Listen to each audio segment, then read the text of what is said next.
مرحبا يا زفينيا، كيفك؟ مرحبا فيها، شكرا. شوفي ما في. ما في شيء جديد زفينيا، ما في الا سلامتك. اليوم زفينيا ان شاء الله رح تسجلي من شان المسابقة تبع فلوينت فور ايفر، صح ان شاء الله؟ صح. صح. كثير حلو كثير حلو. شوفي انت زفينيا، شوفي ما في، وكيف الجو اليوم ببرلين؟ حلو كتير، واشتغلت بالبيتي وحتى منيح. حلو كتير زفينيا، عظيم عظيم. وهون الجو كمان حلو زفينيا، شوي بارد بس مشمس، والحمد لله أنا مبسوط كتير. طيب زفينيا، من شان تسجيلك اليوم خلينا لو سمحتي خلينا نحكي شوي عن رياضة. شو رأيك؟ ايه بحب رياضة كتير، وعشان هيك نحن رح بنقول عن الرياضة. أم ايه كل حياتي عملت رياضة. بلشت لما كنت صغيرة. عن جد، قديش كان عمرك زفينيا لما بلشتي رياضة؟ كان عمري 9 سنين برأيي. عظيم زفيني، هذا عمر صغير بالحقيقة، عمر صغير كتير. وشو هي الرياضة زفينيا يلي عملتي لما كنتي صغيرة؟ لما كنت صغيرة عملت جاري، يعني 100 متر و400 متر و800 متر. مهم. آم، و آم، كل يوم كل يوم وكل أيام. آم، إيه كل ركض.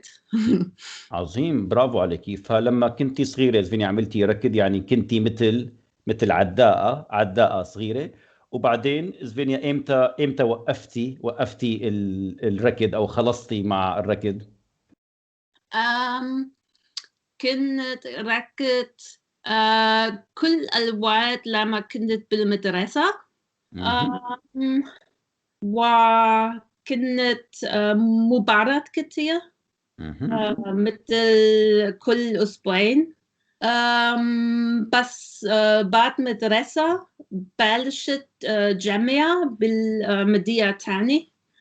آم، و آم، وأكيد ما آم، ما كان بيقدر بدل بالنادر بالهامبورغ. مهم. وكمان آم، ما كنت آم، ما كان عندي وقت مثل قبل. و آم، وبالراكت بالراكت لازمنك بتدرب كتير. مهم. ولما ما بتدرب مثل قبل، آم، ما ما تكون صغيرة مثل من قبل. أكيد وعشان هيك خالصت بدن. أكيد. فأنت خلصتي لما يمكن لما بلشتي الجامعة، صح سفينيا؟ تقريبا خلصتي من الركض أو وقفتي الركض. حلو كتير. بس أنت سفينيا بتحبي، يعني هلأ كمان بتحبي الرياضة؟ ايه. عظيم. طيب سفينيا، ليش بتحبي الرياضة؟ شو الأسباب ليش بتحبيها سفينيا؟ um بيحبي يعني هلا بشتغل، بالشغلي أنا قدام كمبيوتر كل الوقت. أكيد ورياضة حلو كتير. عشان هيك حتى مختلفة، حتى منيح دات الدارت. وكمان حتى سلمية كتير. أم، وكمان ما بعرف ما بعرف شو برأيك رياضة بسبب كتير عن مدرب منيح والناس إنه بتضربوا بالنادر كمان حتى شيء اجتماع شوي. أكيد 100% سفيني، هذا شيء اجتماعي، وأنا بالحقيقة بحب الرياضات الجماعية كمان لنفس السبب سفينيا، انه في شيء اجتماعي. اكيد انا معك. بس سفينيا، هلا كم ساعة بتتمرني او بتتدربي بالاسبوع؟ كم ساعة بتعملي رياضة بالاسبوع؟ بأدي 3 أو 4 مرات بالأسبوع. هلا لا بسبب الإرلاق أكيد، بس بأدي. حلو كتير. يعني بسبب الإغلاق، بسبب كورونا، صح سفينيا؟ ما فيكي للأسف تعملي الرياضة 4 مرات بالأسبوع. بس شو هي الرياضة يلي بتمارسيها أو بتعمليها سفينيا؟ هلا أنا أعمل أدافع عن النفس. ومن 10 سنين 10 سنين ومن 10 سنين كان عندي رفاتين، وهي كان بدها عملت رياضة معي. و لنا رياضة مناسبة. وهي كانت بدها عملت ملاكمة. أكيد ملاكمة، صح سفينيا؟ الملاكمة ملاكمة. أها. وأنا عرفت لا لا.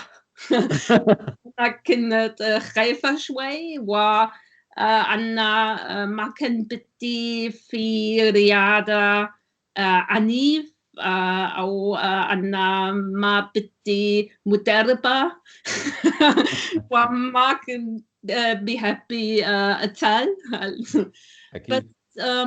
بس بحقيقة أنا بحب، وكان بحب كان بحب كتير فنون أتلية ورياضة سايبة كمان. أكيد هي رياضة. بس برأيك سفين، يعني الفنون القتالية أو رياضة العنف أو الرياضة العنيفة هي منيحة أو مناسبة كمان للنسوان أو للبنات سفينيا؟ إيه لا تنادي بالإنترنت. وحتى كنت وكان عنده شكل منيح كتير. عشان هيك حتى أدافع عن النفس رياضة صعبة، بس للرجال والنسوان للناس واعي وخفيفين، مثل لكل الناس، مناسبة لكل الناس. عشان هيك في شيء مختلفين بالدفاع عن النفس كتير، وعشان هيك برأيي حتى حلو ومنيح للنسوان كمان. وكمان أنا بس بحب عشان هيك بحب الرياضة، بس كمان برأيي في أكتر نسوان إلا أنت حشبوا بالشارع، وبرأيي حلو لما بتعرف كيف بتقتل ذاتك للكل أشخاص. وعشان هيك هذا حلو للنسوان كمان. أكيد، لأنه عندهم يعني النسوان سفينيا بالعادة بيتعرضوا أو عندهم مشاكل بالشارع أكثر من الرجال طبعا، صح سفينيا؟ فلازم لازم يتعلموا رياضة مثل رياضة الدفاع عن النفس مثلا. صح زفينيا؟ صح. ولما بتعرف كيف أعملوا هيك حتى منيح. أم، أم، إيه حتى منيح بيعطي مع مو لازمنك بس منيح إنه بتعرف كيف أعمله. أكيد. فيمكن زفينيا لما النسوان أو الطالبات راح يشوفوا الفيديو تبعك بعدين راح يعملوا رياضة الدفاع عن النفس كمان زفينيا. طيب زفينيا، بعرف إنه في أنواع كثيرة لرياضات الدفاع عن النفس. فأنت شو النوع زفينيا يلي بتعملي من رياضة الدفاع عن النفس؟ أنا كراف ماغا مهم. وكمان بعد شوي بعد شوي أنا بلشت بحب الرياضة التل والأتل وعشان هيك هلا هلا عم أعمل كل شيء مثل كيك بوكسينج مهم. وليف وكراف ماغا، كل شيء عنيف. أم،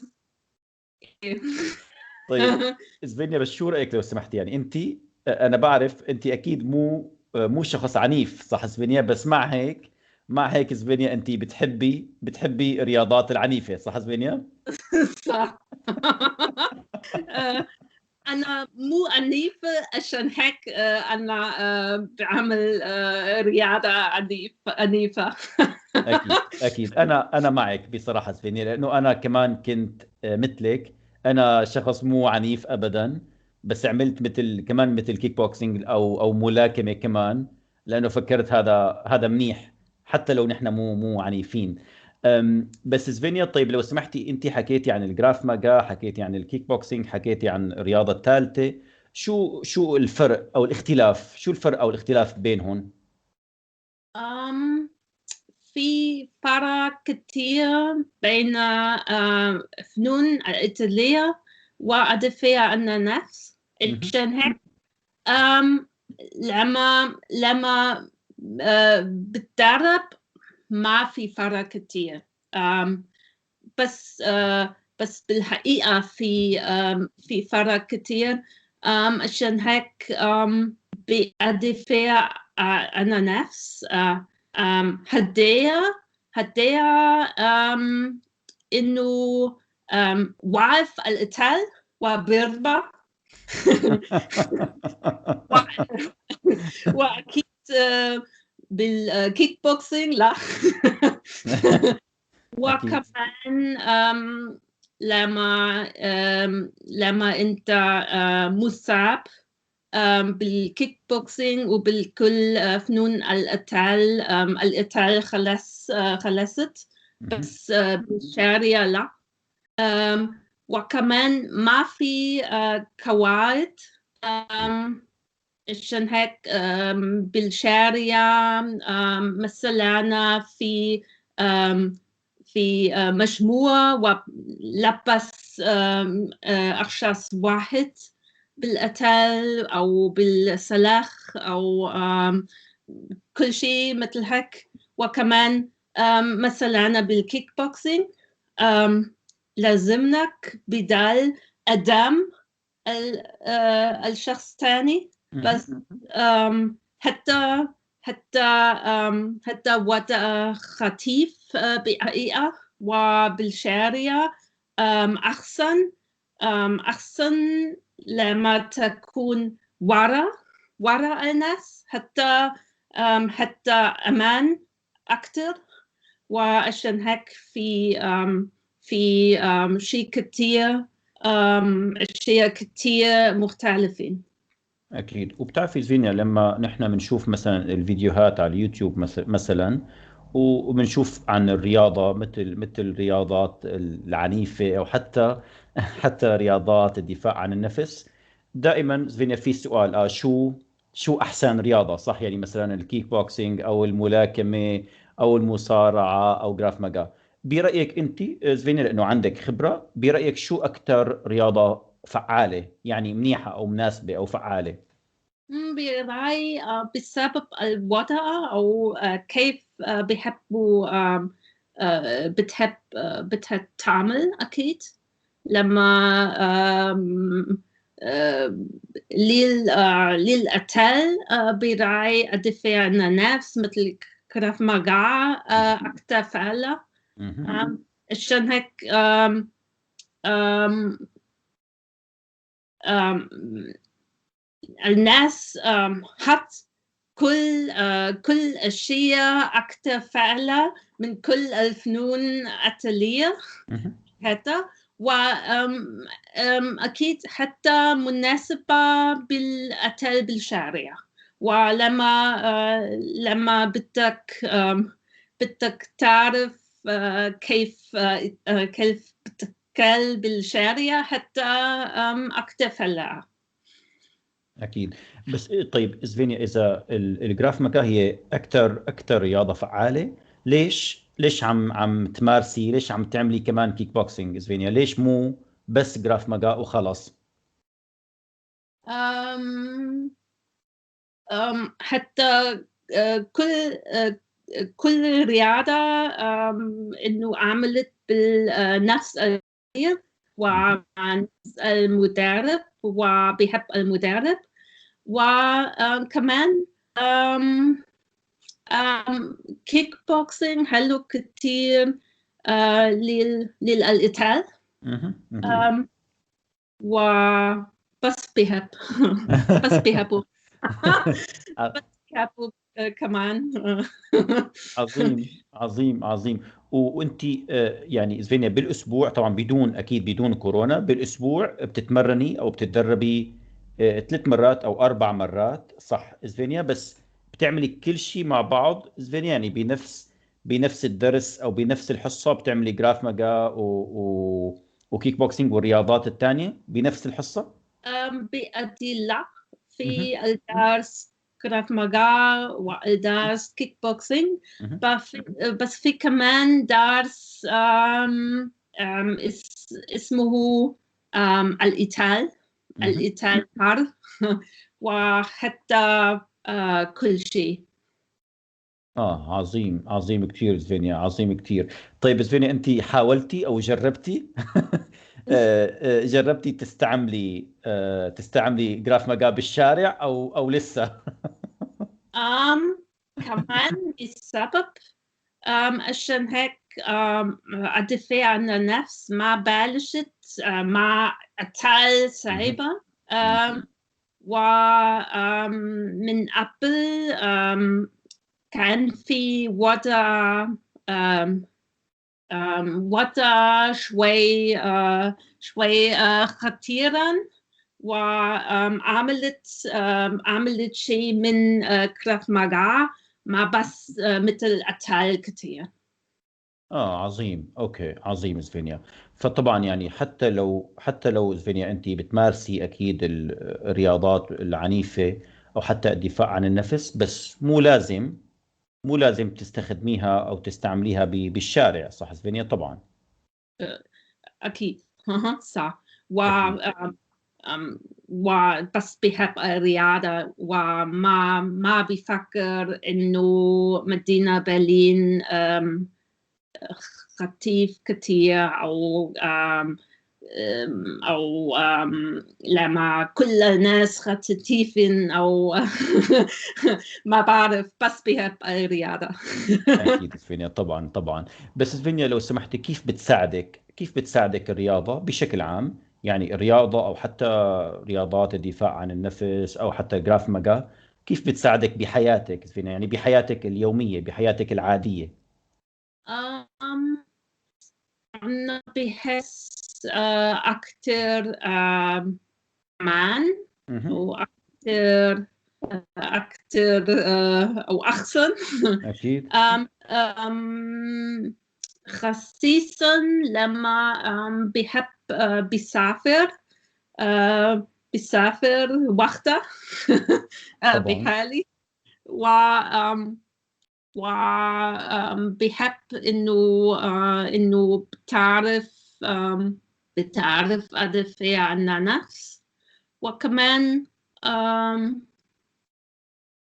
بس بحس أحسن بسبب الرياضة. طبعا. وهذا طبعا زفينيا بيساعدك حتى بتعلم اللغات، صح زفينيا؟ لأنه أنا بعرف إنك تعلمتي وبتحكي لغات كثيرة، وأكيد لما نحن بنتعلم زفينيا لغة جديدة ففي ضغط، صح زفينيا؟ في ضغط علينا ممكن من الأستاذ من الأستاذ، صح زفينيا؟ أحيانا في ضغط علينا، بس لما نحن بنعمل رياضة ففينا نتحمل الضغط أكثر نكون أقوى، صح زفينيا؟ حتى لما بنتعلم شيء جديد، صح؟ صح صح. رياضة حلو الدارت وكمان بسبب الرياضة تعرفت كيف عملت لما كان عندي دارت. أكيد أكيد.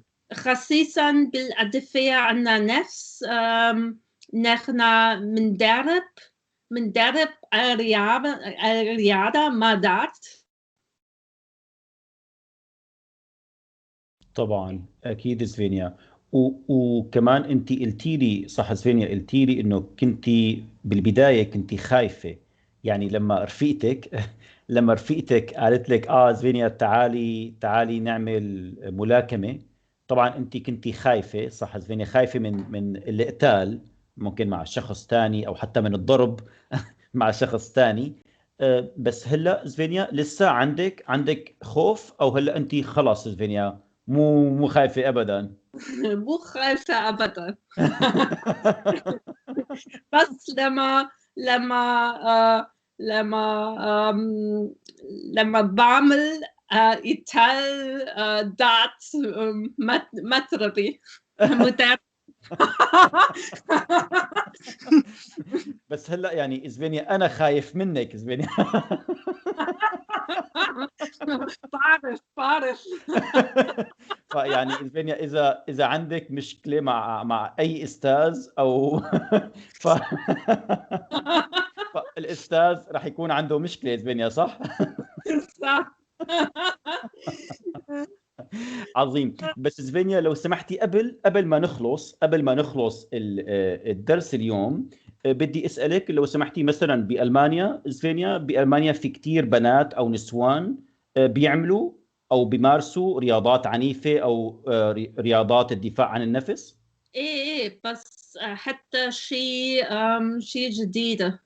جديد برأيي. في في نسوان كتير لها بتعمل كيك بوكسينج بس اكيد بس من قبل ما في كتير. اكيد. وبجراف ماجا زفينيا في اكثر كمان نسوان، لانه انا بعرف ممكن جراف ماجا اصعب من الكيك بوكسينج بالحقيقه زفينيا، ففي كمان نسوان بيعملوا ببرلين مثلا بيعملوا جراف ماجا. ايه في أم في نسوان كتير لها بتبلش مهم. بس بعدين لما منبلش مع قتل ما في كتير. اكيد. يعني طبعا زبيدة لما في انا بتذكر نفس الشيء لما عملت الكيك بوكسينج، كمان نفس الشيء زبينيا، يعني لما كان في القتال كل اللاعبين بيهربوا بي- بيهربوا من النادي. اكيد هذا عادي. نحن نحن منقول قلنا أكثر من 20 دقيقة. اكيد اكيد عشان هيك اكيد لازم هيك بنخلص. اكيد زفينيا رح نخلص هون.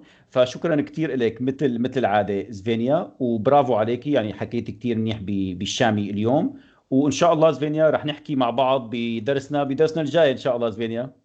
شكرا. شكرا كثير، وبتمنى لك مساء سعيد. بالتوفيق زفينيا، مع السلامة يا زفينيا، الله معك، مع السلامة، الله معك.